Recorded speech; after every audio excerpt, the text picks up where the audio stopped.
Well, welcome back to Poddy Talk, the podcast where we shit talk ourselves. I'm Jack. And I'm Tor.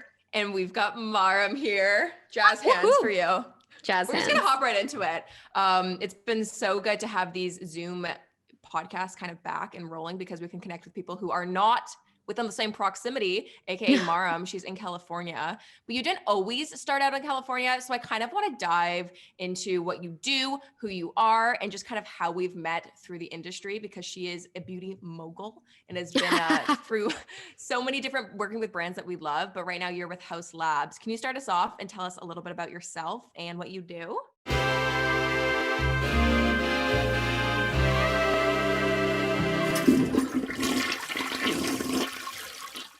I started out my journey with like working in retail while going to school. And one day I was walking by a Lush store and it was like the first time I'd ever knew what a Lush store ever was.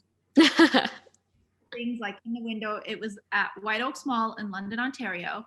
And they had these things in the window that looked like cupcakes. And at the time, cupcakes were not as sexy as like they are now. Like I feel like cupcakes have had a strong moment. Like the basic cupcake. Like a cupcake. And I was walking by and I was like, ooh, I was like, cupcakes, you don't see cupcake stores anymore. So I went in there because I thought it was cake, obviously. And the manager at the store at the time came up to me and started talking to me, and we just hit it off. And she was like, hey, do you want a job? And it's crazy because that's how I even like got my job at Lush. Like I didn't really know a lot about it, which I know it's like such a incredible brand that has like shaped me as a human being today. Like I think it's part of my personality, it's part of my character. Like I wouldn't be the person that I am today without that company. So I like started working there, and then 10 years later I was still working in the stores. Like I was going to university, going to like PR school. But it was funny because I remember I connected with somebody there and I was like, hey, I want to work for this company and I want to do PR. And what do I do to do that? And they're like, go to PR. I was like, cool, done. And I graduated. I was like, okay, I'm here. Hi, like hire me. But you know, there wasn't open positions, and I was very blessed to have their director of communications become my mentor. And so like I think she basically was like, every time she would know a posting went up for any sort of job, like any job, it had nothing to do with PR, she knew that my resume would come through. So then I made it. I got a job at Lush, and that's how we met. And that's how the original story of me and Maram began. You reached out to me. I remember I still have this email. I saved it in a folder.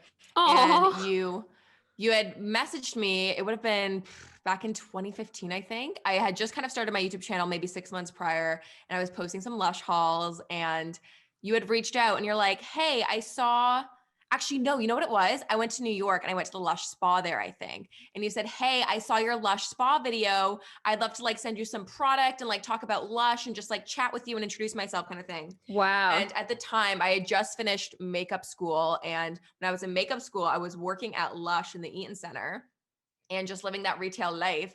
And I remember I was learning all about like the ethics of the company, about Lush at the time. And one big thing we had just learned about was like transparency and learning about like where products and ingredients are all sourced from. And I was like, I have to be super transparent. Like, I just don't want to like take advantage of like this Lush employee reaching out to me. I need to let her know like I was an employee for the company. So I remember I replied back and I was like, that's super sweet. Just so you know, like I do get an employee discount. Like I just finished working at Lush. And you're like, oh, okay, cool. And then I think maybe we like reconnected 4 or 5 months later. And then we did like a Lush tour. And then that was kind of like the start of our friendship. That's crazy. That was like the moment where I was like, he's awesome. Because it was like, you know, I think obviously, you know, watching your spa video, you wouldn't know that you're an employee because you filmed it, you know, as like an influencer, as a vlogger. So you weren't necessarily like talking about the fact that like, oh, I work here. You were just like filming this awesome tour. And I remember being like, man, thank you. Like, that's really kind and like so sweet. And I think like that's really like shaped forever my view of you. Like you're just this kind, incredible human being that's always honest. It's always like there for your friends. You're like, you know, even when I message you like randomly, like You're always there. You're the ultimate hype Oh woman. my God. Wow. Oh, that's so nice. That's so sweet. No, I remember I was genuinely so scared. The reason I didn't ever say back at that time, I was like 16, I worked in the Eaton Center and we had so many, I mean, working in retail bottom line, I think everyone should do it at least once in their life because it definitely shapes you as a person / you get interesting experiences. But I also feel like you do have that much more respect for people working in the customer service field. But we had so many, jazzy experiences. That's what we used to call it in our store. If we had a jazzy person come in or a jazzy customer. And there was a few times I was scared for my life working in the Eaton Center, but Oh, wow. yeah, I was like, I'm not telling people where I work because there was one point where a couple of my videos, started to gain a bit of traction and people would come in the store and be like, oh my God, I heard you worked here. Like, can we take a picture? And my employees at the store didn't know that like I did YouTube or anything like that. So they were all like, what's happening? It was like this whole thing. So I remember I was like, I'm never sharing online that I work in the Eaton Center. I'm so scared. Like it was like this whole moment, but I think that's one of the biggest things about social media is like really social started to take off in 2014, 2015, like when it came to like, having a presence online. And I think a lot of us, including myself, like you learn that there's a beauty to having certain things private because when you share so much of your life online, people are so invested in you and that's beautiful, but also like you will get, someone showing up at your work to say hi. And it's beautiful, but sometimes it can be a little bit like, oh, maybe I should just keep that because you want to keep certain things private. Totally. Of Has it course. been interesting to kind of see, I mean, going to PR school, having that first angle, has it been interesting to kind of see the evolution go so heavily into influencer marketing? Like, what's that been like being on the back end of it, starting at Lush and, to where you are now? So when you get into PR, you kind of have to understand that like, hey, I just, I have to like talking to people. I have to like I have to, want to do those things. And so I'm very lucky because I'm a huge extrovert and I just love meeting new people. You guys know this about me. So for me, like the transition from like necessarily like that traditional PR of like pitching press and having your press release and everything shifted towards more like, oh, let me give Jaclyn a call and talk to her about this new launch, see if she wants to come in for a tour. And I love it because really my job is just making friends. And That's awesome. a lot of like the awesome people that I met, like Torri, I met you through Jaclyn, which was so incredible. And Yeah. this awesome friendship that's like, gone through my whole career and like still till this day. So it's just awesome because a lot of my closest friends I got to meet through my jobs and I get to keep them. So Yeah. I was going to say, it's so interesting as well how, yes, you have this foundation of just like getting to make genuine connections. And like you said, like that's how we've remained friends over the past 5-6 years. But then on the same flip side, we get to work so closely together in so many ways as well. And you were at Lush when I first knew you for maybe about a year. And then you ended up moving on to Bite Beauty. And through obviously like our natural friendship, you're like, hey, just so you know, like I'm working here now. Have you tried these products? They have vegan formulas. I think you'd like it. And it's almost like not necessarily word of mouth because of course you were then working for Bite, but because, hey, you're my friend, I trust you. It then goes, okay, now I want to try out Bite Beauty. And you were the reason that I was introduced to that brand. And then we did the lip lab and then it turns into this whole other thing. What was your time like working at Bite Beauty? Oh, it was incredible. Suzanne is just such a beautiful person. I think, you know what, like, again, oh my God, I sound like such a broken record, but obviously, quarantine and 2020 really makes you so thankful for the things that you have. And I have always been so blessed and so lucky that every brand that I have worked at, I have loved the product. I've loved the people. It's just been like an awesome experience as like I've continued to grow. And Bite it's so funny. I'm a big believer in like there's like connections. Like in every job I've had, there's always been some form of connection. Totally. And when I was at Lush, I, wanted to, because I wanted to move closer back to home, which is Toronto for me. And I wanted to just be closer to my family.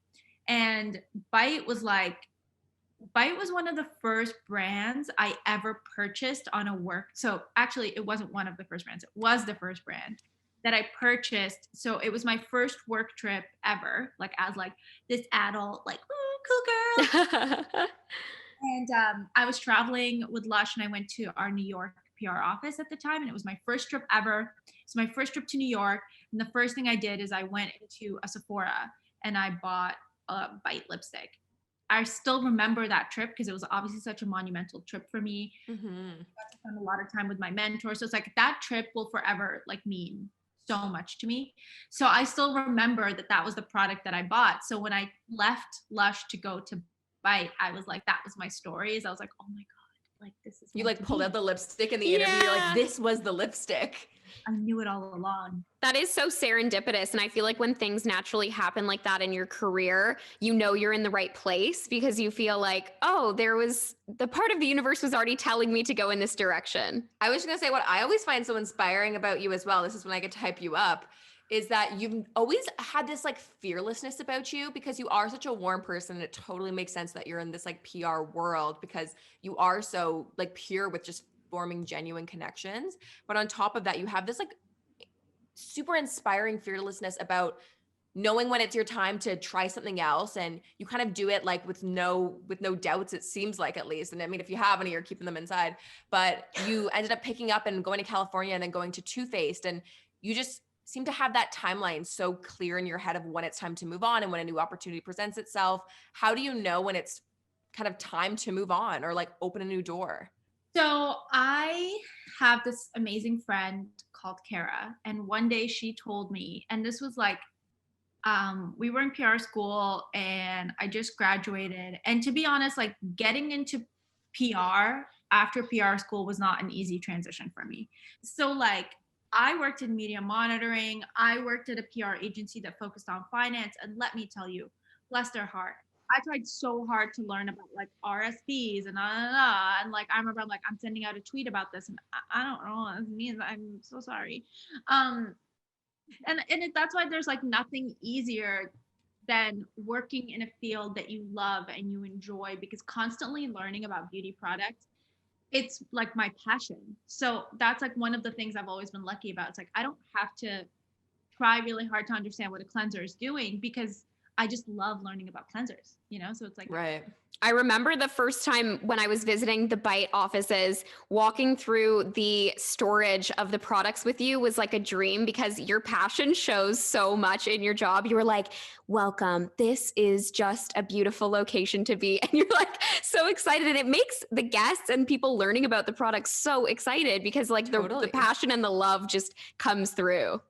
Well, so much credit has to go to those PR teams. Like half of the reason I love so many brands that I use nowadays is because of people like you. And if it was not for you, I would have never picked up that lipstick or that eyeliner. And I mean, I think they should all be getting a raise in my opinion, but they're so influencing the influencers. That's sorry, back to Kara, because this is what I always do. I'm a Leo, I ramble.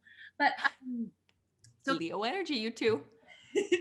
Kara told me one time I was applying for a job and I was like, oh, I'm not ready to leave. Like, I don't know if I'm like, you know, and she said to me, think about it this way. In 20 years, when you look back, is this a job you're going to regret not taking? You know, when I was approached for Too Faced, I was like, if I don't take this job, am I going to think about this for the rest of my life? And that's the worst fear to have, is like wonder about the what ifs. Oh, what if I did that? What if I went there? I'm a big believer in like doors don't close like unless you close them. So like if you worked your hardest, if you always kind in your heart and respectful to the people that you worked with, jobs will always like come back around if you really want it to. Like, you know, I'm sure like, well, I hope like if I wanted to go back to any of my past employers and was like, hey, like I'm ready, like I'd love to come back, or like I apply for another position, like as long as you maintain relationships with people and you are yourself, then you know you don't have to worry about that. But you could worry about like, oh, like if I didn't take the chance and you know go ahead and go to Too Faced, I wouldn't be at Haus, I wouldn't be in California, I wouldn't have the life that I currently have. So it's just and a huge thing for me is, so I wasn't born and raised in Canada. I was, you know, born and raised in Libya, and like I lived in Malta for a little while. So I didn't come to Canada until I was 14. And a huge thing for me is I've moved around a lot as a child, and wherever you go, people are people. Like people will always be people. Places will be places. streets will be streets. So you adjust to everything. Like when I first moved from London, Ontario to Toronto, I was freaking out. Like I was like, oh my God. But then it's like, I met awesome people. I learned how to, I learned where the grocery store was. I learned how to do, I was good. I had my hub until I like, was like, okay, now I'm ready to like explore more of Toronto. Same to California. It's like, you move here and you're like, people are people. You find, and I will, like, they are my family. My team at Too Faced, like, I'm so thankful for them, you know, adjusting to like I never had to get a social security number. Like even like living in Canada, like, you know, you're a kid, like your parents do all the things. I think it's so interesting too, your story, because right now, just for any of the viewers listening right now, Maram is at Haus Labs, which if you guys do not know what Haus Labs is, where have you been? It's Lady Gaga's makeup line. I am obsessed with it. Those eye defy liners are my favorite things. And you are all over their social page. I feel like every day I'm on Haus Labs, I'm like, oh, what's their stories today? Be like, hey guys, it's Maram. I want to show you this new thing. And you're like this influencer now on the Haus Labs page as well. Can you speak to how you got to Haus and what your role is right now? Yes. So I'm, you know, senior manager of influencer relations, and I have, again, I work with the most incredible people. The brand is built on kindness. So everyone that works there, it's like we lead with kindness every single day when you're coming to, well, we don't come into the office anymore, but you know, when we come into our Zoom call offices. Yeah. So it's an incredible company. And I think like one of the things that I have loved the most is the fact that there's so much opportunity, and they've opened so many doors for, you know, me. Like when I was at Lush, I used to do the Lush Lives, which was like super awesome that I ever got that opportunity there too. But like I haven't really done stories and things like that. So one day they were like, hey, like, do you just want to do stories? Because again, like, you know me, I walk around and I'm like, oh, have you tried this lipstick? Oh my gosh, have you tried this? Oh, yeah, you have that natural like love for it. It just comes out Totally. of you. I just tried this foundation and I'm obsessed. And like also the majority of my conversations with Jaclyn, and she knows this, and her DMs are, what foundation are you wearing? Your skin, girl. What are you using? Aw. But also to preface all of our conversations when we first met each other, I was always like, Maram, what are you using in your brows? Hey, what are you doing to your brows these days? Like the queen of brows, great skin. Like it's a mutual like obsession. We're like, I love what are you wearing? Speaking of which, Jaclyn, what did you do to your brows during this call? Oh. What did I do? You know what? I glue them upwards. I just spike them up and like leave them like that. You know, like the soap brows or like the gotta be glue hair gel. Yeah. Okay. We can do, I'll FaceTime you later. I'll show you a little. But so that's how it all kind of started, is I would just be the person that's like in the office constantly like bothering our product development team, still bother them every day. And I'm like, see this? And yeah, and then it just turned into, hey, and that's a huge thing too, like that I'm so thankful for the opportunity, is the fact that like our like house is all about like, it's our house, your rules. So there isn't a formula to make up. There isn't, it's all about self-expression. So I think that like really took the pressure out of doing something like that, because it's like, if I want to wear you know, our identify eyeliners all over my eyelid as eyeshadow, I can, you know, like it's like if I want to been tested safely for that. But you know, if I want to wear our Le Monster mattes on my cheeks as, you know, blush, I can. And there's no formula to makeup, and you know, makeup is just so celebrated because it's just art, and everyone has their art. Like no one can tell you the way that you do something is not, you know, up to standard. And I that's what I loved so much, and it was so refreshing and empowering, because when I do a story, I'm not like, oh, this isn't the right way to contour, because it's like, well, this is how I contour. So true. I never thought of it that way, because the brand does have this natural sense of like freedom, even within the products. I mean, I'll pick up a handful of the eyeliners. I go, oh my God, this would make a really cool lip liner, this vivid green. Yeah. And it does make you like challenge the way you think about makeup. Whereas if you were say at a different type of brand where you kind of, you know, see their typical looks that they do, where you might feel like you're refined to, I have to have this type of fade eyebrow and do then this contour. There is a sense of freedom inherently with Haus as a brand. Yeah. And that's just, you know, one of just like, again, you two know me very well, but others might not. I'm a huge fan of like finger like makeup, I call it, like. Yeah, like painting. And then best of luck to my face. Do you feel like it took away like the intimidation that someone might feel, like going like, hey, I'm going to take a video of my bare face right now and post that to 4 million followers who might be hypercritical? Do you feel like because of the nature of the brand, it kind of took away that fear that most people might have? Yeah, I mean, first of all, I don't have 4 million, but one day. But What's Haus Lab sitting at? Somewhere around there. You got millions. but yeah, like that's the thing, because it's just like, hey, I might have a pimple, but guess what? I get pimples. Hey. And so does Yes, everyone. we do. I was going to ask you, because obviously it's like been such a career trajectory you've been on with these fantastic brands. What is something that, because we have a lot of younger listeners, like something that you know now after experiencing all of these special events and working with these high profile people and being in California and all these things, what is something that you've learned that you know now that you wish you knew when you were starting out in those beginning days at Lush? The first time I ever met an influencer in real life at Lush was Samantha. Oh yeah. Raventhal? The moment I met her, it was like instant. Like it was just, I was like, oh my God, you're so cool. You're so nice. You're totally like, I was like, oh my God. Like, and I didn't know that, right? But like, I was like sweating. And like, she's so, I feel like, chilling down to earth and just like, hey, what's up? Like, she's so normal in the best way.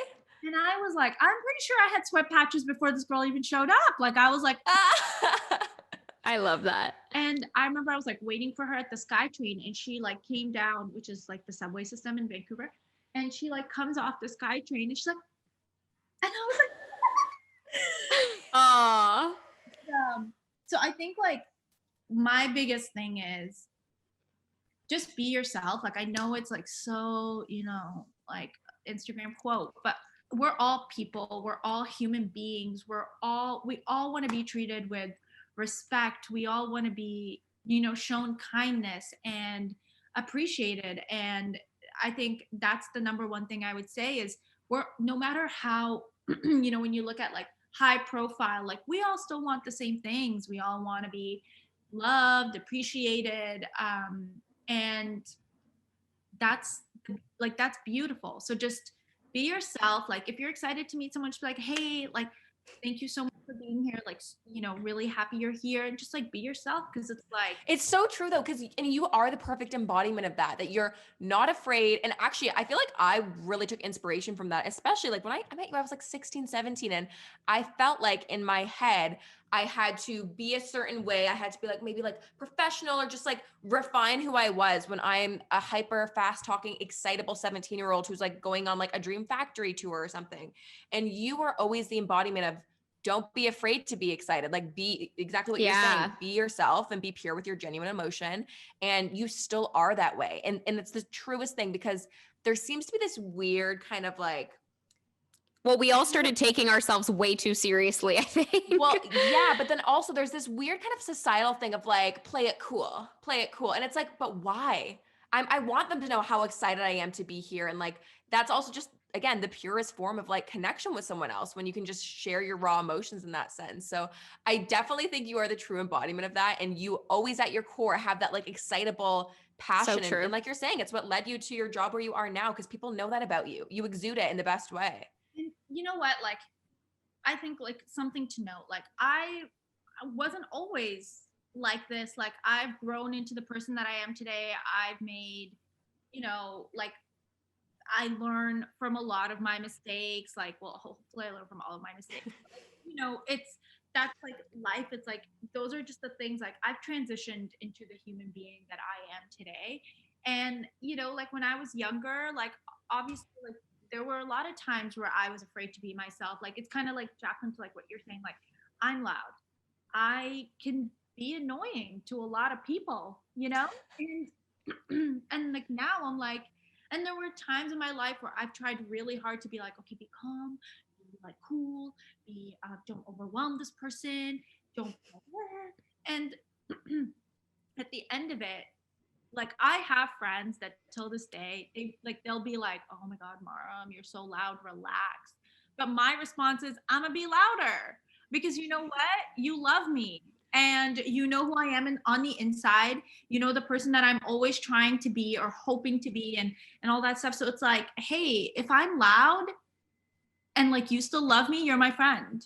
But like there are people that I have had in my life that, um this is like, the term that I use, but like, they've been a little bit of like bully friends, but like lightly using the term bully because like, but there are things that they clearly loved about me and there were things that they clearly didn't. And Right. when I look at them, I'm like, when I think back on my time, I'm like, bless you, appreciate you, but clearly I was not your person. So like, at the end of the day, if in your heart you are always trying your best to be the best person you can be, you're not walking this life with trying to be like malicious or, anything like that. Even if you meet people that are not in your circle, like they're not like I'm annoying to them and I've been annoying to people and they're like, oh my God, I like people that are just like a little bit more calm. When you leave that conversation, at least you're leaving that conversation with them being like, but good human, So I like be yourself, like, and not everyone is for everybody. It's so kind of true. like dating, not everybody is meant to be the love of your life.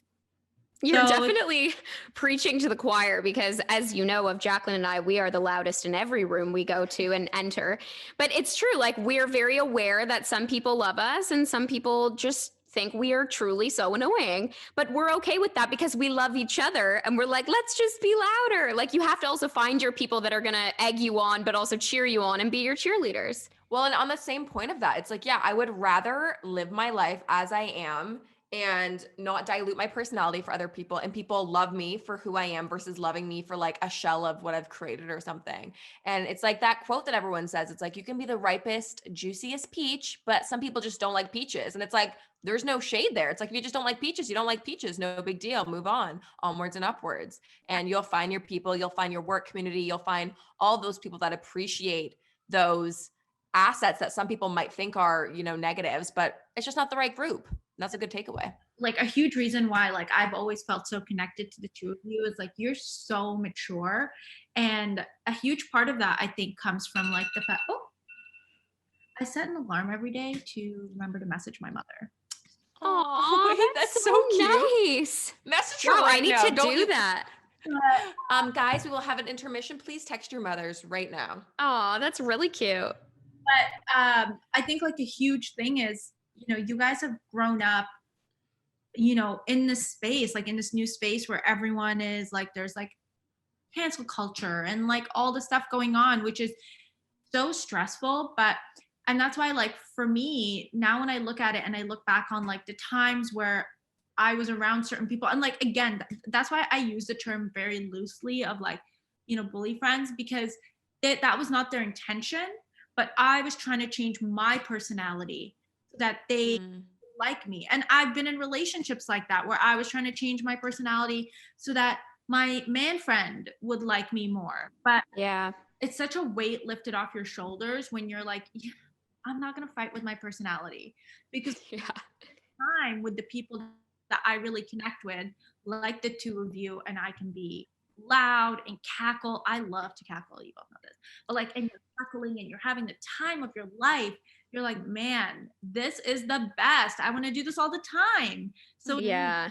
So again, it's like, hey, to all of you ex-friends, if you want me, but in like little bits, that's cool, but I want my 5 or 6 people in my life that I can call if anything ever happens and I can just have a good time with at all times. It's so true. I think I'm relating to this a lot as a Leo myself. We're a lot for a lot of people always, but I think it's a funny trait as a Leo. And I'm curious if you have this too, even though I know people can find me annoying and whatever, and all those things. Do you find you're deeply loyal to your friends? Like, even if they are the bully friends, like I feel like I'm the person that even if they are the bully friend, I'm like, but you're still like a friend and you're beautiful. I'm still going to protect you. And that's a bad quality as a Leo, because sometimes it's a loyalty to a fault.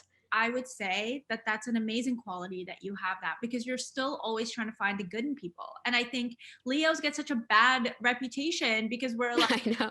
told like we're stubborn and like all this stuff. But Leos are actually like, we always want to make sure that everybody feels included in the group. We always want to make sure that everyone's taken care of, which is the negativity, like the badness to us. Yeah. Like hosting, you're always like, oh my god, is everybody having a good time?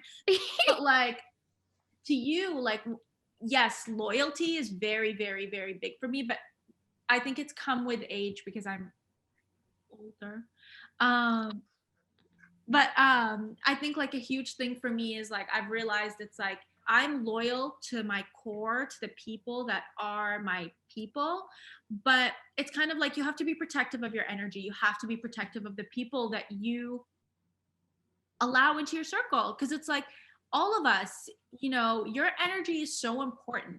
And while you always like, I always try my best to lead with kindness and think of that, at the end of the day, not everybody gets to be my best friend anymore. And when I was young, I wanted everybody to be my best friend. Like everyone could be my best friend.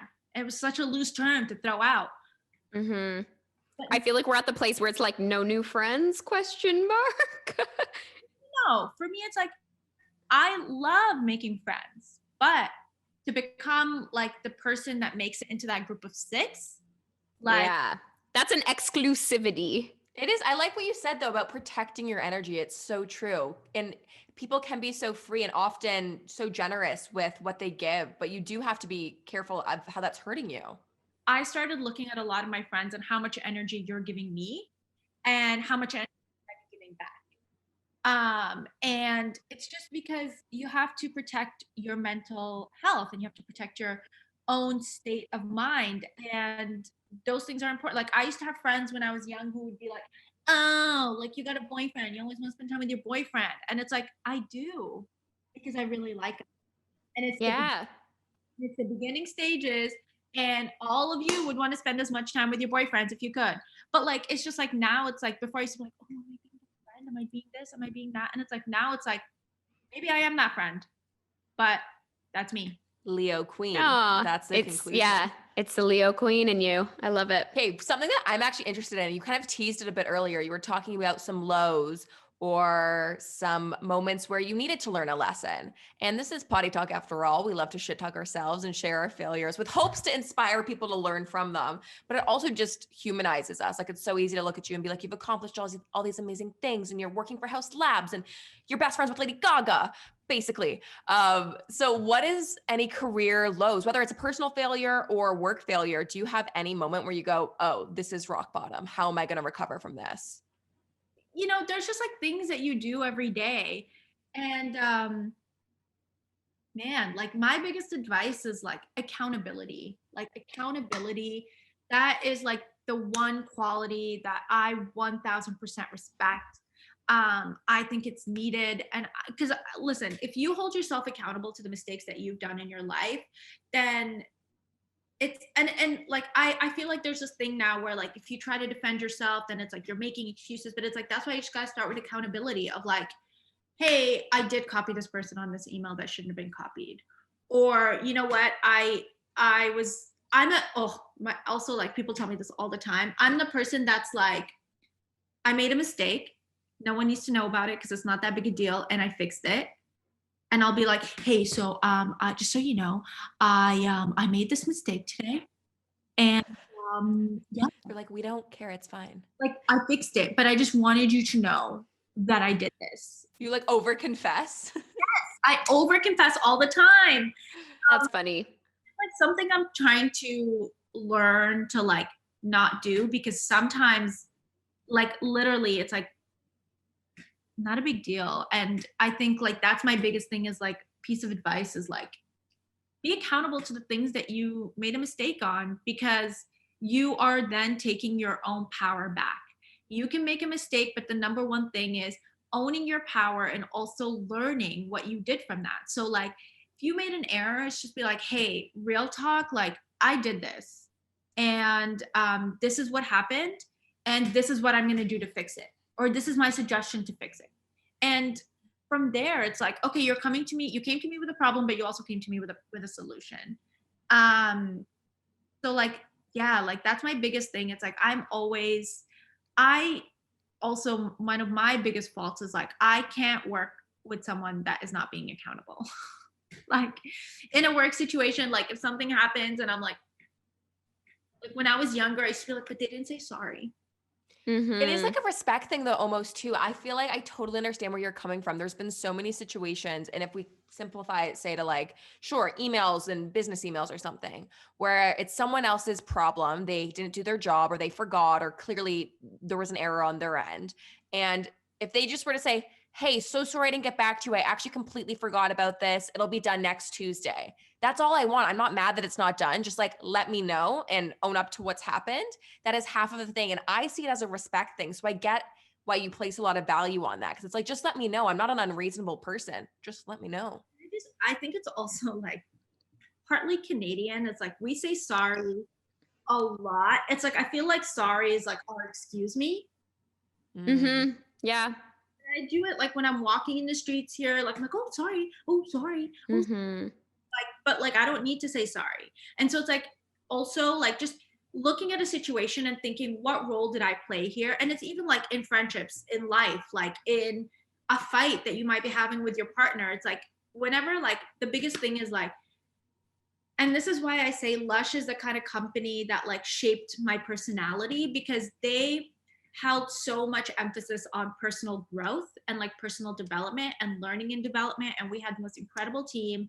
And there's so much learning and development. And that's where I actually learned that one of my biggest things is accountability. Like that was one of my traits, that if I felt like it was being attacked, like I like retreat. They put so much emphasis on teaching you as an employee or as a human being, what are your like how, like they taught you about yourself. And that was really, really cool. And oh god, I keep talking about Lush. I feel like this is just gonna be a Lush. I can also vouch for that though. I feel like it was very transformative. Like I was 15 or 16. I was 16.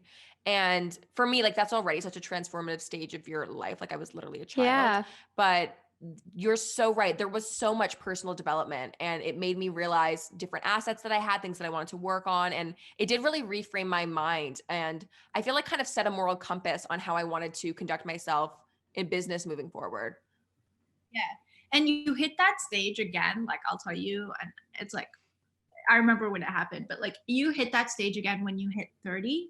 Like the day that you hit 30, you're going to feel like this weight's been lifted off your shoulders. Like it's so weird to explain. I was actually with a friend and I just said to him, like I was like 29, and I was like, I just said, it was the October before my birthday, hitting birthday, and I just said to him, I was like, man, I feel like I don't care. Like a lot of things, like I just don't care about. Like there's just so much stuff to care about in this world that like if I was to take on everything, like you're just gonna drown in anxiety. And like I do have anxiety. So it's like I still think back about things that I said when I was like 12 years old. I'm like, oh, this is great. Remember that conversation when I said that thing? You like replayed it in your mind. You're like, oh wow, time to move on. And I think it's so true, is like you have these milestones in your life where you're like, wow, you know, like this just can't take up any more space in my mind, you know, so I have to. So you felt like an instant release? Yeah, like I felt like there were a lot of things, like I used to be like that's when I truly feel like I came into my personality. Where I was like, you know what, like I'm surrounded by it was actually my friend's wedding, and we were like at the like in between the taking photos and the I made it to the bridal party. Ooh, yes. But I remember like being there and I was like looking around and I was like, man, I'm surrounded by all these like just beautiful people, like just beautiful, incredible human beings that all love me, and like I'm being my true self. And I remember just being like, I don't want to be around people that make me dim my shine, you know, the famous quote from Dull my sparkle. Or has it? Don't dull my sparkle. I always say that to people. I'm like, fine, then just hate me somewhere else. Don't dull my sparkle. I just remember like, I'm so tired of like trying to make people like me. I'm really sorry, but I hope that you know that I at least am trying to be a nice human, you know? Absolutely. And I think that does shine through. Within 2 seconds, anyone can see that. No doubt. And I love that so much of this episode we've like, I mean, you really, Maram, have kept it so positive and uplifting. I think that's honestly what we all need in 2021 because woof, it has been quite a time to be alive. But we do like to end every episode with roses and thorns. This is our like iconic game. Jack, do you want to explain the gem? I mean, I'm sure that is Maram this already game? knows. This is like a very Lush energy kind of game. It's like highs and lows. We basically do a little gratitude game. It's a little reflection, and we do one thorn, which is one negative thing that we just kind of like to get off our chest. It can be from like the past 24 hours, the morning, whenever, and just get one negative thing off your chest. It can be something trivial like I burnt my toast, my coffee was bad this morning, and just to share it. And then we like to do 2 roses, which are 2 highlights from the morning or the last 24 hours. Just 2 fun things you like to share that just made you smile or made your day a bit brighter. And then 1 rosebud, which is one thing you're looking forward to in the short term. Are you game to play? We look like we're stressing her out. She's thinking. 24 hours. Okay, I have my thorn. Amazing. Oh, you're ready. Okay, I was gonna say we can go first if you want a second, but I love this energy. You can just go for a thorn. 1 thorn and then 2 roses and then Good. Yeah. my thorn is I really need to clean my apartment, and I've been really putting it off. So if we're looking at the last 24 hours, that's the worst. Top of mind. My 2 beautiful roses are the 2 of you. Oh, that's so nice. And reconnecting with the 2 of you. And, my rosebud, probably the thing that I'm looking forward to over the next 24 hours. Is that? Yeah, short term, whatever. Week. Probably just rethinking on this conversation and just like you guys have really been super uplifting. I know that you talk about my energy, but energy is all about the ones that you share, like how you share it with other people's energies, and your energies are so incredible. So I'm looking forward to having high energy for the next 24 hours off the 2 of you. Share that with somebody else, hopefully. No, I don't, because I'm staying at home because COVID. Maybe virtually you can share it though. Yes, I will share it virtually, and I will share it with my apartment so it can be clean. There you go. Yeah. Take it away, Jack.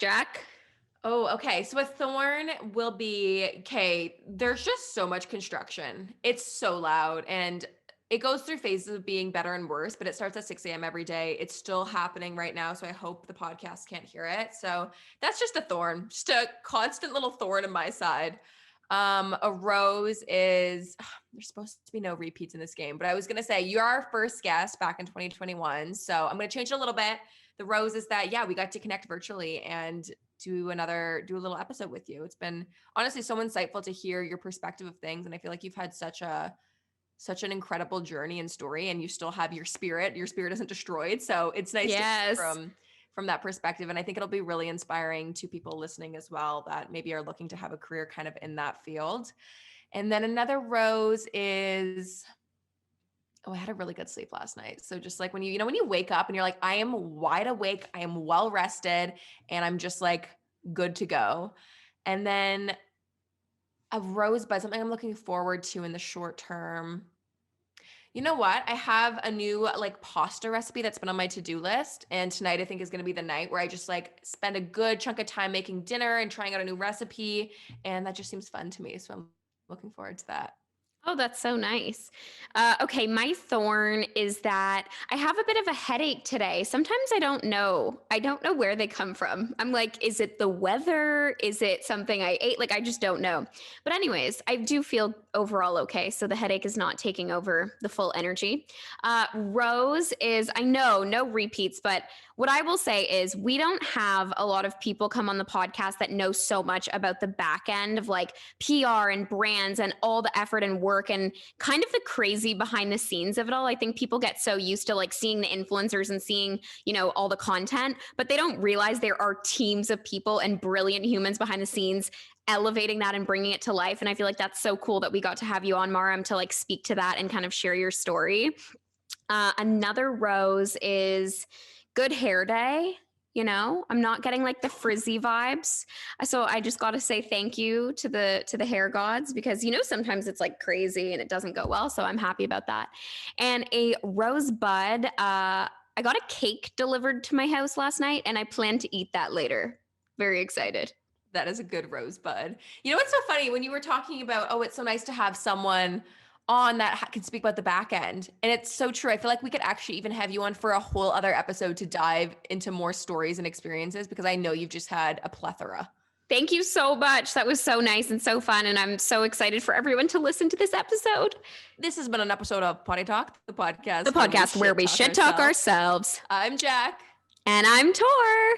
And that was Maram. Thanks for watching, everyone. We will see you in the next episode. Bye.